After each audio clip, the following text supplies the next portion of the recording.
سورۃ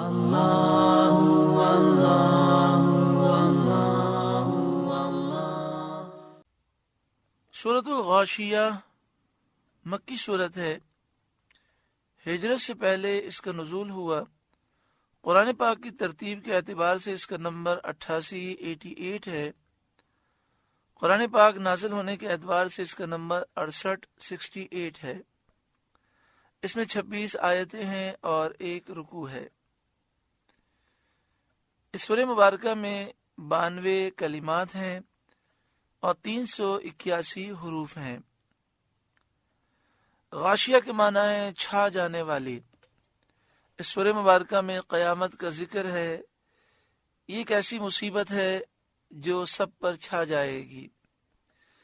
بسم اللہ الرحمن الرحیم، اللہ کے نام سے شروع جو نہایت مہربان رحم والا۔ هل اتاک حدیث الغاشیہ، بے شک آپ کے پاس اس مصیبت کی خبر آئی جو چھا جائے گی،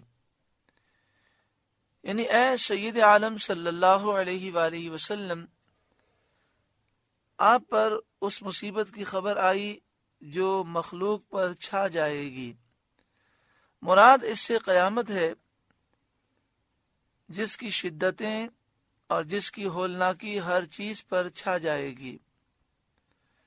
وجوہ یومئذ خاشعہ، کتنے ہی منہ اس دن ذلیل ہوں گے۔ عاملۃ ناصبہ، کام کریں مشقت جھیلیں۔ تصلی نارا حامیہ، جائیں بھڑکتی آگ میں۔ یہاں پر ان لوگوں کا ذکر ہے کہ جو اپنے آپ کو صحیح سمجھتے ہیں اور اپنے حساب سے وہ محنت مشقت بھی کرتے ہیں، مگر چونکہ یہ مومن نہیں، ان کے دل میں نبی اکرم صلی اللہ علیہ وآلہ وسلم کی محبت، الفت، عشق، آپ کی تعظیم، توقیر نہیں۔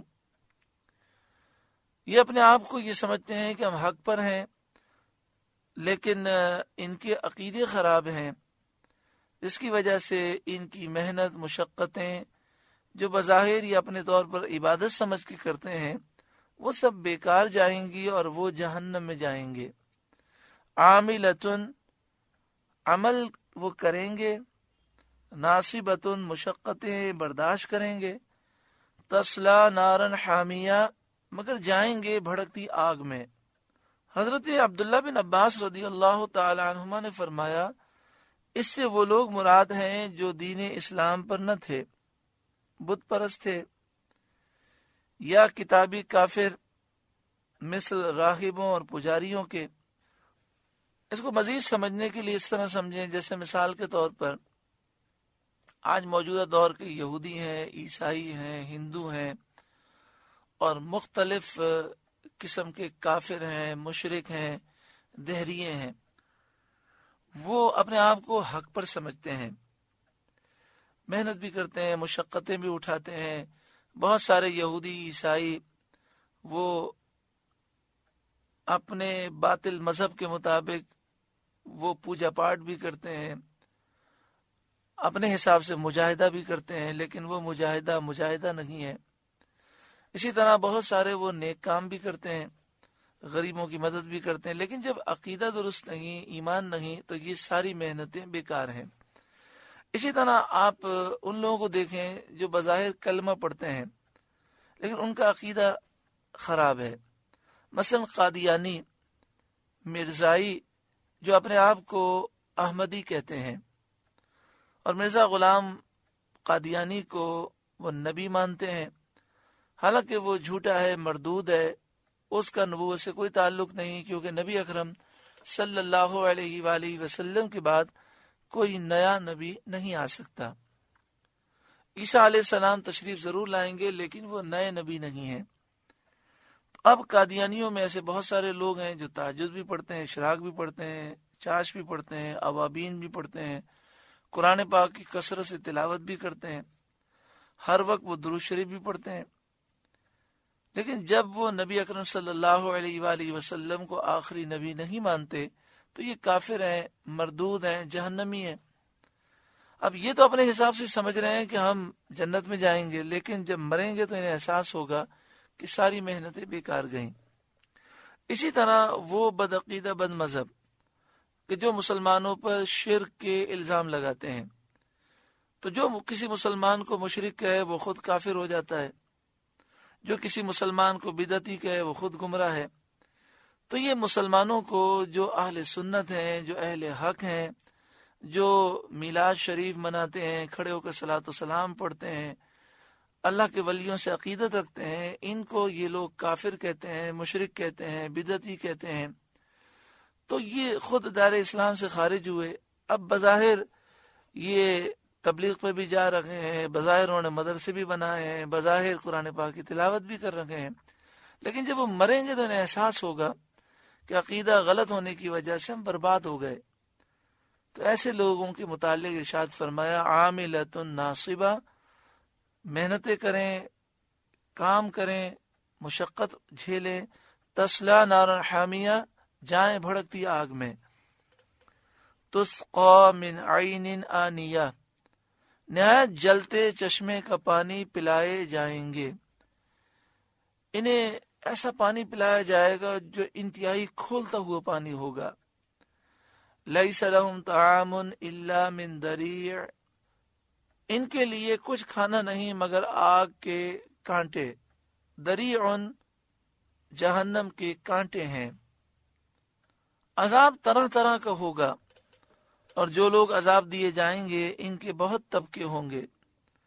بعض کو زقوم کھانے کو دیا جائے گا، بعض کو جہنمیوں کا پیپ، بعض کو آگ کے کانٹے۔ زقوم ایک کانٹے دار درخت ہے، اور ضریع یہ کانٹے دار جھاڑی ہے۔ ضریع یہ جھاڑی زہریلی ہے، اور زقوم بھی زہریلا درخت ہے۔ لا یسمن ولا یغنی من جوع، کہ نہ فربگی لائیں اور نہ بھوک میں کام دیں، یعنی اس کھانے سے نہ جسم فربا ہوگا، نہ جسم کو توانائی ملے گی، اور نہ بھوک مٹے گی، یعنی ان سے غذا کا فائدہ حاصل نہ ہوگا، کیونکہ غذا کے دو ہی فائدے ہیں۔ ایک یہ کہ غذا بھوک کی تکلیف دور کرتی ہے، دوسری یہ کہ بدن کو فربا کرتی ہے، توانائی دیتی ہے، طاقت دیتی ہے، اور یہ دونوں خوبیاں جہنمیوں کے کھانے میں نہیں ہیں، بلکہ وہ شدید عذاب ہے۔ وجوہ یومئذ ناعمہ، کتنے ہی منہ اس دن چین میں ہیں، یعنی کتنے ہی چہرے چین میں ہوں گے، عیش میں ہوں گے، خوشی میں ہوں گے، نعمت میں ہوں گے، عزت میں ہوں گے، سکون میں ہوں گے، خوشی سے چہرے دمک رہے ہوں گے، چہروں پر نور ہوگا۔ لسعیہا راضیہ، اپنی کوشش پر راضی ہوں گے، یعنی جو دنیا میں انہوں نے نیک اعمال کیے، اچھے اعمال کیے، اس پر وہ راضی ہوں گے۔ فی جنت عالیہ، بلند باغ میں، بلند جنت میں ہوں گے۔ لا تسمع فیہا لاغیہ، کہ اس میں کوئی بیہودہ بات نہ سنیں گے۔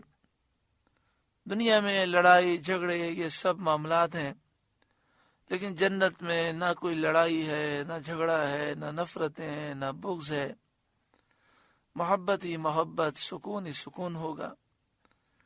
جنت میں بوریت نہ ہوگی، جنتی ہمیشہ جنت میں رہیں گے، ہر لمحے لذت میں اضافہ ہوگا۔ فیہا عین جاریہ، اس میں رواں چشمہ ہے، یعنی جنت میں ایسا چشمہ ہے جو بہنے والا ہے۔ فیہا سرر مرفوعہ، اس میں بلند تخت ہیں۔ وَأَكْوَابٌ مَوْضُوعَةٌ، اور چنے ہوئے کوزے، پیالے جو چشمے کے کنارے پر رکھے ہوں گے، جن کے دیکھنے سے بھی لذت حاصل ہوگی، اور جب وہ پینا چاہیں گے تو وہ بھرے ملیں گے۔ ہزاروں خدام ہوں گے جو جنتیوں کے گرد گھوم رہے ہوں گے، دل میں جو تمنا ہوگی فوراً وہ پوری کریں گے۔ بعض لوگ اس موقع پر ایک بیہودہ سوال کرتے ہیں، مثلا وہ کہتے ہیں کہ اگر جنت میں فلاں گناہ کرنے کی تمنا ہوئی تو کیا وہ بھی پوری ہوگی؟ نعوذ باللہ من ذالک۔ اگر یہ سوال مذاق اڑانے کے لیے ہے تو یاد رکھیے جنت کا مذاق اڑانا کفر ہے، جنت کی نعمتوں کا مذاق اڑانا کفر ہے۔ اور اگر یہ سوال نادانی سے ہے تو نادانی دور کر لیجئے، جنت میں کوئی بیہودہ خیال نہیں آئے گا۔ جنت میں دل میں جو تمنا پیدا ہوگی وہ پاکیزہ ہی تمنا ہوگی۔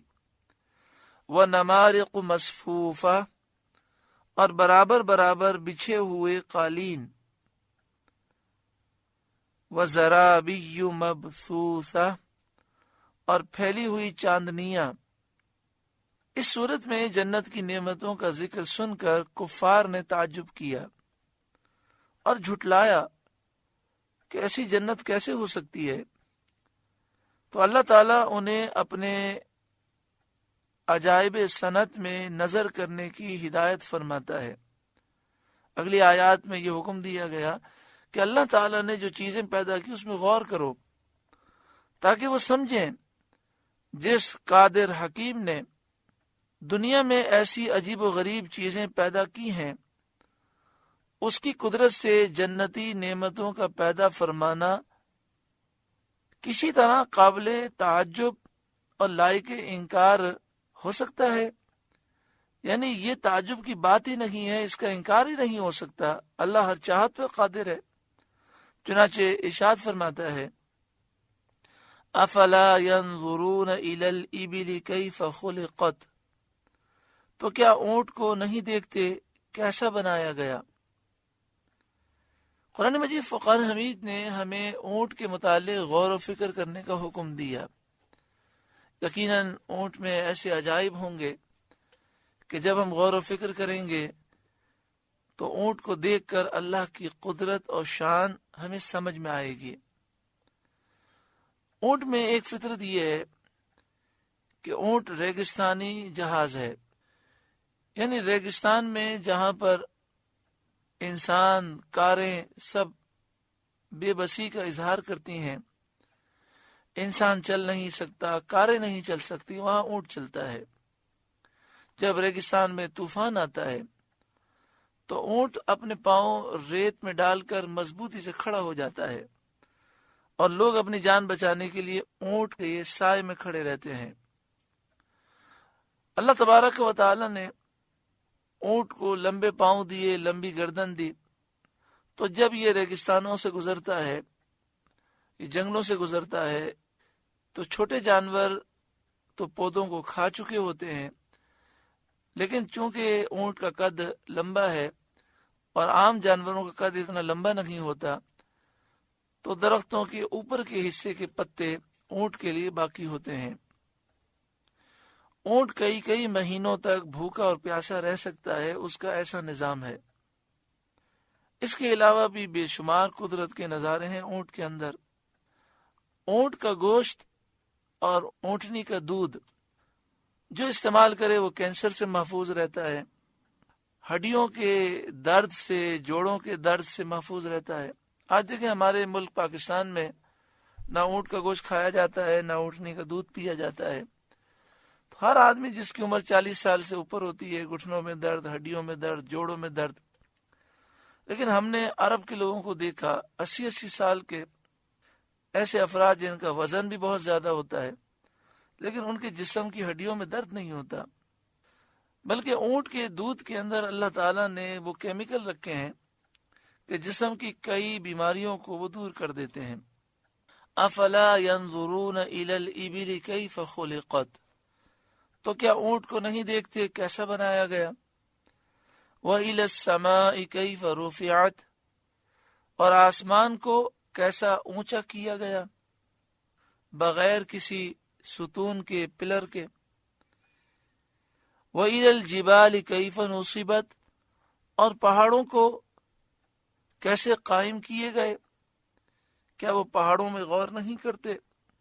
کیسے کیسے رنگ کے پتھر ہیں اور کیسے عظیم الشان ہے۔ وَإِلَى الْأَرْضِ كَيْفَ سُطِحَتْ، اور زمین کو کیسے بچھائی گئی۔ فَذَكِّرْ، تو آپ نصیحت سنائیے، اللہ تعالیٰ کی نعمتوں اور اس کے دلائل قدرت بیان فرما کر لوگوں کو نصیحت کریں، اللہ کی نعمتوں کا بیان کریں، اس کی قدرت کے دلائل سنائیں۔ انما انت مذکر، آپ تو یہی نصیحت سنانے والے ہیں۔ لست علیہم بمسیطر، آپ کچھ ان پر کڑوڑا نہیں، حاکم نہیں، یعنی آپ ان پر جبر کرنے والے نہیں۔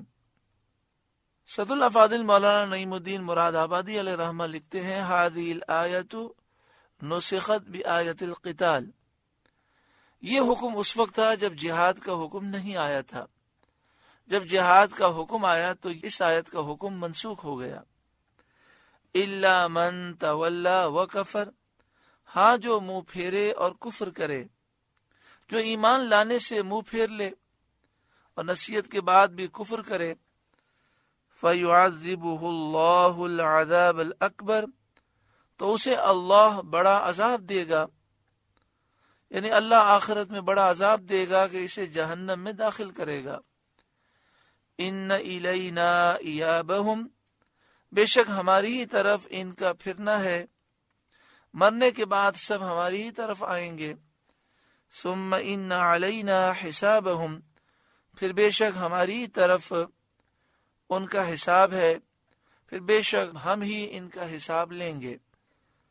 سورۃ الغاشیہ کا درس مکمل ہوا۔ اللہ رب العالمین اس سورہ مبارکہ کی نصیحتوں پر ہمیں عمل کی توفیق عطا فرمائے۔ اس سورہ مبارکہ میں ان لوگوں کا ذکر ہے کہ جو عبادتیں بھی کرتے ہیں، مشقتیں بھی جھیلتے ہیں، لیکن عقیدہ صحیح نہیں ہوتا، برباد ہو جاتے ہیں۔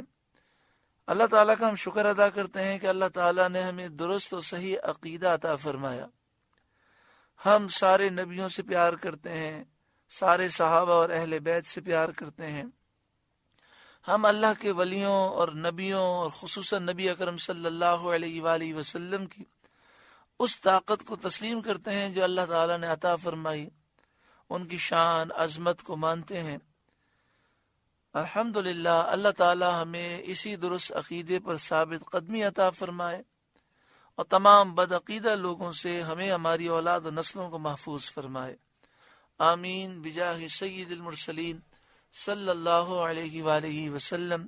اللہ